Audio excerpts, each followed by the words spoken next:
called Advice for Young Poets. I guess so. They all just love it. It's cool. So, the poem is Advice for Young Poets. Never pretend to be a unicorn by sticking a plunger on your head.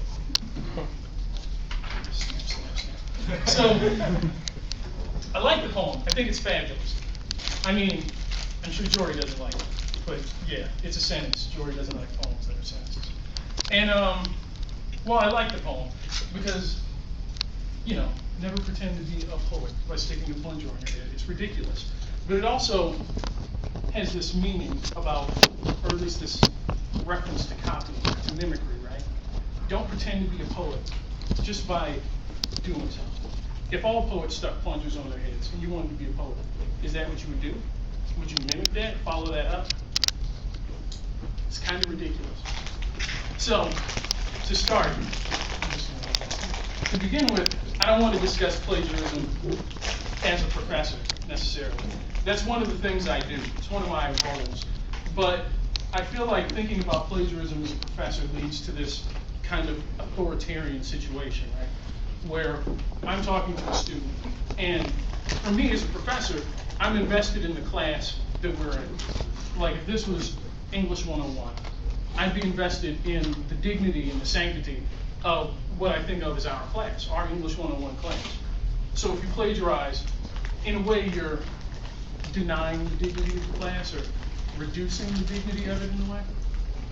I'm interested in, how did I say this? I said this really nicely. The discipline that I'm a part of. I'm invested in the English discipline. I'm an English professor. If you plagiarize a paper for me, not only do I feel like you're saying, you know, the class isn't worth shit, so I'll just copy something and move on with it, but you're also saying my discipline doesn't have any weight to you. You can just brush it off, copy something, whatever, just cheat. Finally, there's also the institution that I'm invested in. I'm here at Richard Bland as an educator. If you plagiarize, you can learn something, I think, from plagiarizing, because you still have to copy it, you still have to read and invest in some way and engage in some way with the material. But if you just copy something and give it the least amount of thought possible, it almost makes me wonder, why are you coming to school if you don't want to engage intellectually with the material? So instead of coming at this as a professor in this authoritarian role, where I'm sort of sitting on high, speaking down to students, I'd rather think of this as a poet, as somebody who, I mean, I don't know if you know, but poets hate authority almost as much as Guy Fawkes for V for Vendetta. Actually, Martin Espada, now that I'm thinking about it, one of the things he's famous for is being a Chilean rebel. They assassinated him, or they tried to assassinate him repeatedly. He eventually died, and there's questions about whether the government poisoned him or whether he just died of natural causes. That's what a poet ought to do, getting killed by the government. So, to begin, what's plagiarism to a poet? I think it's more than just stealing language or copying or cheating or whatever. But I guess I'll say a theft of the spirit of the language used. My favorite example, I was delighted because I get to talk about Justin Bieber, is, say you love Justin Bieber like me. You've got Bieber fever. Oh yeah. Yeah. And your body temperature is dangerously increasing because of it. You jump on YouTube, oh my gosh, there's a new Justin Bieber single out, Boyfriend. You listen to Boyfriend, you love it, it's fabulous. You like it so much, you might pay for the album instead of stealing it on the internet. That's how good you feel about Justin Bieber. Shit, Justin Bieber. So you watch it, or you listen to the video, whatever. Listen to the video?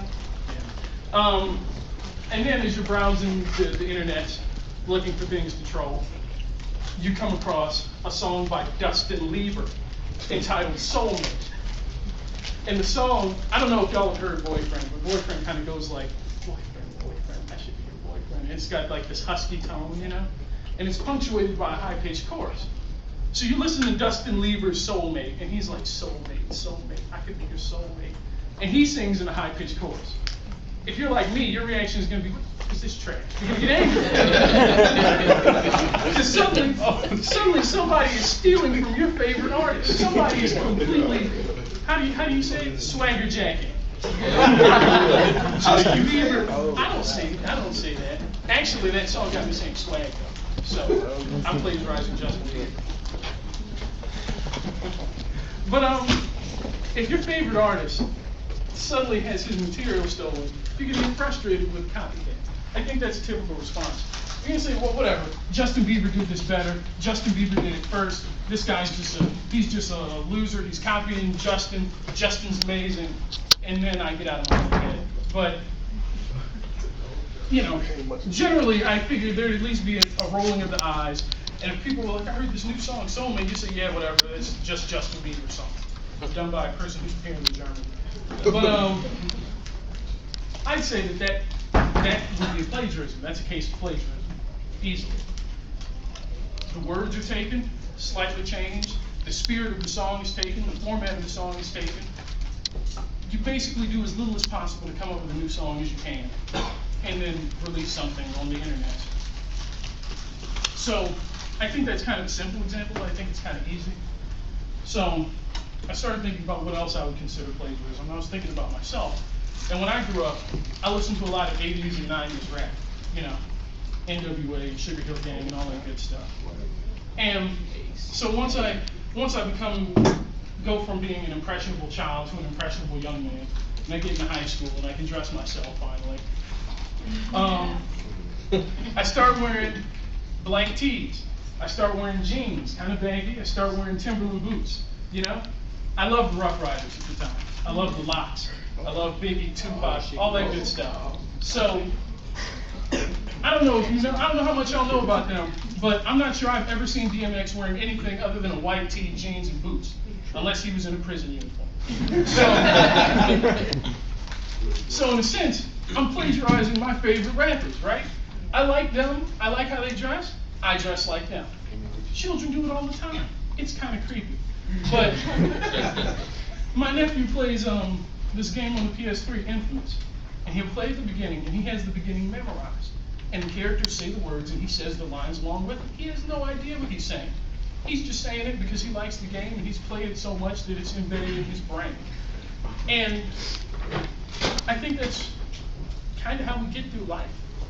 And I don't necessarily think plagiarism is bad in that sense. I mean, consider how kids learn how to walk, right? They just stare at you, and they see you walking around on your weird two-legged things that stick out of the place where the poop comes out. And then they're like, I want to do that. And they try, and then they fall down. And they try, and they fall down again. And you think it's funny. Well, if you're not me, you won't think it's funny, but I think it's hilarious. And eventually, they get strong enough, and they can stand up. They can hold onto a table, kind of wobble, take some steps like this.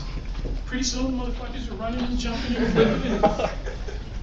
And pretty soon, they can do all the ambulatory things that you can do, that they've seen you do, or that they've seen you in commercials or cartoons or whatever.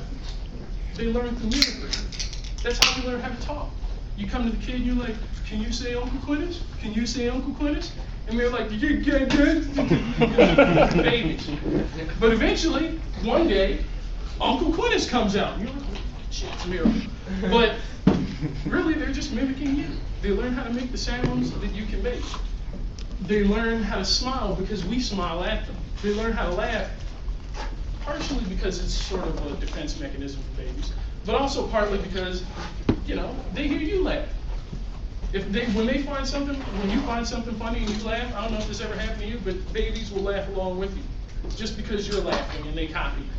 And again, I think it's kind of weird if I'm laughing at a dirty joke and like a 6-year-old baby's like, ha ha ha. You know. Huh? 6-year-old babies. 6-month-old, okay. Not 6-year-old.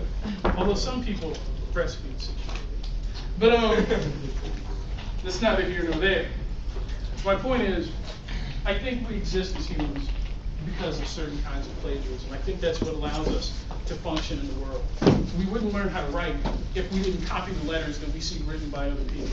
We wouldn't learn how to speak if we didn't copy the words used by other people. And even if we just heard words, we also have to watch what they refer to. If I talk to a baby through his whole life, and I'm like, see this? This is a turtle. They're gonna grow up. They're gonna be like, I'm sitting at the turtle. Where's dinner? Man, this turtle is dirty. I hate cleaning turtles. You know? It's in a sense a plagiarism. They're taking the spirit of what you're saying, they're taking the form of what you're saying, and they're just stealing it. I mean, really, they're cheating years and years of evolution to be able to function as humans in modern society, which is a beautiful thing. Because can you imagine if we all had to figure out the language on our own, and then we all had to figure out how to communicate with each other with our own languages? Society would fall apart. We'd probably just kill each other and be done with it. So there's all that. That's life stuff. In the classroom, I think plagiarism, at least with regard to professors, often breaks down into sort of negative commandments. Thou shalt not write 5 words or greater without enclosing said words in quotation marks, naming the author, and listing the page from which those words came at the end of the sentence. Thou shalt not forget to list every single source cited in the works cited page. Yea, and praise be to the books. Professors, I think, often come at plagiarism in the wrong way. Because, how do I say it here? Okay. I think professors, I can speak for myself, even though I'm supposed to be speaking as a poet. When I am a professor, I feel a certain amount of anxiety because I want my students to succeed. And I don't want my students to get tripped up by what ultimately is detail-oriented stuff, minutia. So if I have a student, and that student takes a class somewhere, writes a paper, forgets to, say, put a page number at the end of a sentence, and then they fail the paper because it's considered plagiarism, gets kicked out of school, something like that, I kind of feel that's my fault. I take that personally. And maybe I shouldn't, but that's how I am. That's the sort of person that I am. So for a lot of professors, I think there's a level of anxiety to make sure that you as students don't trip up over this stuff that ultimately becomes sort of minor, sort of small. It's a way of protecting the little babies before you let them loose out of the nest. Although I guess that's kind of weird, y'all would like to. But you get my point. I also think that a lot of professors come to see themselves as representing academia and academic culture. And I'm going to say this, and I don't want people to feel bad, but my feeling is that academic culture doesn't really care about what undergraduates have to say in essays, which is kind of a shame. And I know that the idea is, in English alone, say you're all literature majors, there's years and years and years of study that's been done in literature. There's tons of theories, there's tons of work done on the theories, there's tons of critiques of can you imagine, do you have any idea how many critiques there are of Othello alone? It's absurd. You could have a library based on just critiques of Shakespeare. So as academics, I think we often tend to think undergraduates don't know enough to be encouraged to come up with really, really creative stuff, because you could end up coming up with an idea that you feel like is new, but has actually been pounded into the ground by the 1950s, So it's sort of like undergraduates show up to the party at academia, but you don't know the steps to the dance, and it takes 4 or 5 years for you to learn. And maybe that's true, maybe it isn't. But I feel like the best way to avoid plagiarism is to really engage with something and really try and make it your own. Which I feel like sounds pretty abstract, I can say engage with it, but how do you engage with it? I mean, if we learn how to walk by plagiarizing, if we learn how to talk by plagiarizing, I mean, really it's kind of a culture of regurgitation. In K through 12, I don't know about y'all, again, but I know my experience in K through 12, you hear the answer, you hear the question, you hear the answer. You get the test, you see the question, you give the answer. There's not really much room for engagement there. But like SOLs or something, you just give the answer you're supposed to give and you move on. Eventually, we come to find, at least in America, I'll say, I'm not going to speak about China and shit, But I think you come to find that we're all really, really heavily trained to regurgitate expert opinions. We're trained to spit out the authority's answer as opposed to pondering your own. You might get your ass kicked if you try and come up with your own idea. I had a math teacher. I asked her why the order of operations is the order of operations. And she says, "What do you mean?" I say, "Why is it, please excuse my dear Aunt Sally? Why couldn't it be, say, man, all education means something, And then there's a P somewhere. But, why do we do it in that order?" And she became infuriated. I almost got a detention. I didn't understand why, but the reason is she didn't know. And like I said, we're trained into this habit of regurgitation. That's kind of the same reason why we mimic celebrities. I mean, you see me here, black t-shirt, regular jeans, boots, do not look like a professor. But this is just what I'm used to. I've appropriated this from Rough Riders and DMX and Jadakiss, and this is sort of my thing now. Dad is the same way with your overalls and stuff. You like overalls. You probably saw grown people wearing them, put them on, now you're comfortable in them. You appropriated that into your identity. I don't want to tell people to shatter their identities, because then we're all going to go crazy and start killing shit. But I think it's at least interesting to try and think about. I think it's interesting to think about writing essays as I think about it in terms of like sort of a fight or a battle or something, kind of a wrestling match or something. You come up on material that you want to write about, and you think about what can you do with this? How can you subvert this thing to make it your own? There's this great book by Harold Bloom called The Anxiety of Influence that talks about great poets come about by copying other poets that are dead before them, and then panicking because they're like, holy shit, I sound like Milton. I don't sound like who I am, and I like Milton, but I don't want to be Milton. And so they work hard to not sound like Milton. They come into their own, they find their own voice. Then eventually they die, and then somebody else shows up, loves that dead poet, and the cycle continues. I don't think enough students feel anxious enough, If you felt anxious about making sure your paper sounds like you, from your own perspective, forwarding your own interests, then plagiarism just naturally won't occur, because it'll already be coming from yourself. You won't need to steal any words, not you, like you guys, I don't think y'all, but just on the topic of plagiarism in general.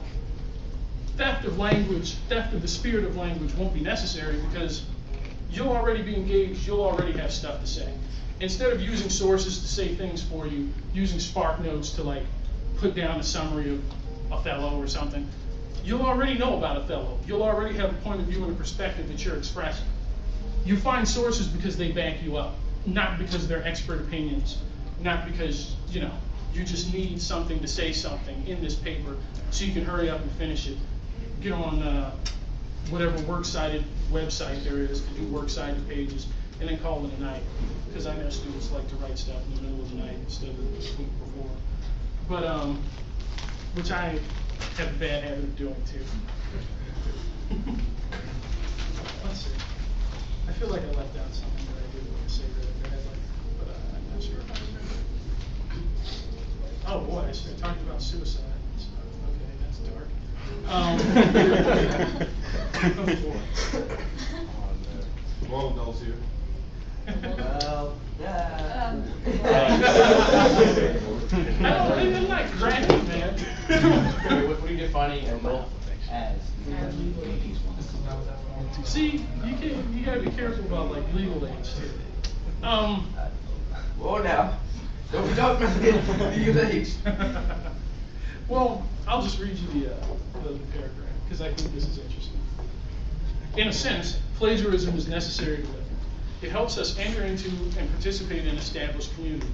After all, if you want to be part of the straight edge community that doesn't condone drug use and fornication, you would definitely need to lack that pesky cocaine habit and beat your sex addiction. Otherwise, you wouldn't be properly copying the behaviors. You wouldn't be plagiarizing the behaviors of the straight edge community if you're going around having sex and snorting coke. And even ignoring subcultures. Plagiarism helps us cope with the culture at large, the American culture. Because we have a set of values and favored behaviors. And people who don't follow these behaviors or hold these values are pretty much considered strange. Like, let's see, what's supposed to be the dream life? You grow up living a comfortable life as a kid, you get toys and stuff, you get spanked or reprimanded whenever necessary.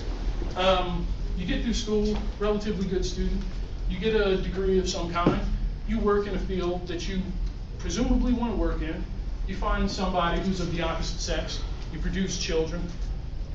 It sounds really robotic. You create progeny with formatted hard drives to fill as you see fit. And, live a happy life in a 2-story house until you drop dead. Hooray. I mean, that's not a bad dream. But you know what my dream is? My dream is to have a house where nobody's in it except my cats. And I work my job, and I teach, and then I come home to my cats, and I don't have to hear anybody speak anymore ever. I think that's an amazing dream. I don't want kids. Kids upset me until they're like 7. I don't need to be in a relationship because, fuck it. I mean, and even if I was in a relationship, who says I'd want to be in a heterosexual relationship? It's just the expected norm. You expect people to be straight because that's what's normal. But, what if I'm just completely asexual? What if I'm not interested in sex at all? Reproduction. What if all I want to do is hang out with cats, write some poetry, teach some people, learn some stuff, and then watch internet porn or something like that? Well, if I'm asexual, I guess not, unless it's like a study. For example. But go home and play some fighting games, for example. I want to go home and play score. But what if that's the life I want to lead? People be like, that's weird. You don't want to be with somebody? I'm scared to die alone. I'm not scared to die alone. I mean, you die alone anyway. But you know what I'm saying? There's certain things that we're expected to fear. There's certain things that we're expected to desire. If you don't have those fears, if you don't have those desires, if you don't plagiarize those fears and desires and behaviors, it's considered strange. It's unusual, If you turn 21 and you're like, no, I don't want to drink, people are like, what, are you crazy? Why do you not want to drink? And you've been drinking since you were like 16? Are you tired of it? No, I'm just not interested in drinking. People are so shocked when other people just don't want to drink. Because that's a socially expected behavior when you're like in your early 20s. Get completely drunk, vomit, and then laugh about it the next day like throwing up is fun. So, plagiarism is a way to live. And the suicide thing was something like, everybody's expected to be happy. You see someone who's performing what you think is happiness, and then they hang themselves in the garage. And it's shocking to people. It's shocking. Or like, when